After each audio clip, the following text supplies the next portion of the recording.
So I have a short second here to walk in a piece of woods I've been hunting for a while before I get back to reality. But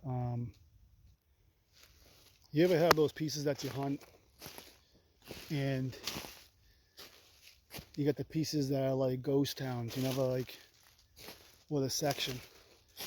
You go into hunt a farm or a piece of land, and as you trace yourself in, breadcrumb or whatever, you have like that consistent, constant way to walk in.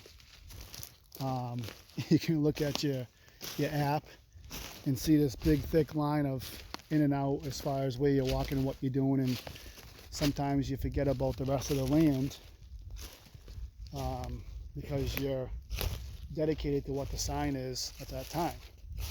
But when you first came into that piece, we crawled over it like ants and covered the whole thing. So my purpose for this is that sometimes we forget to look at the rest of the land. Things change. The deer herd changes, the food source, pressure, and sometimes pushes out of those hot areas that the deer are at, and they take up another area in that piece you're hunting. So as I'm coming through this piece right now, I'm like looking at my map and I'm walking through areas I haven't walked through in a long time. Because at one time, from boundary to boundary, I had this thing covered. I knew what was going on.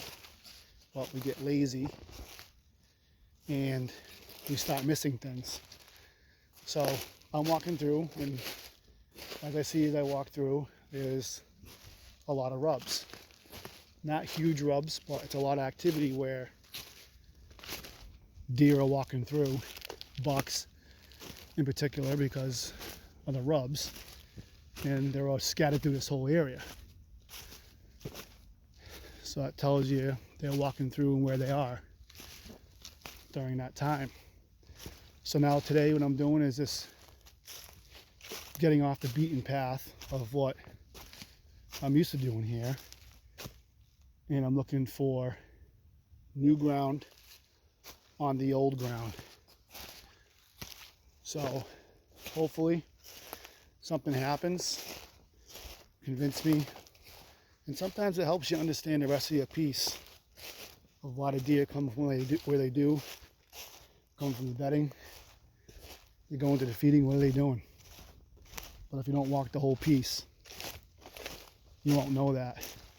We're creatures of bad habits, and we've got to change it, especially in the woods. We got to know every tree that has acorns and what the food source is in your area.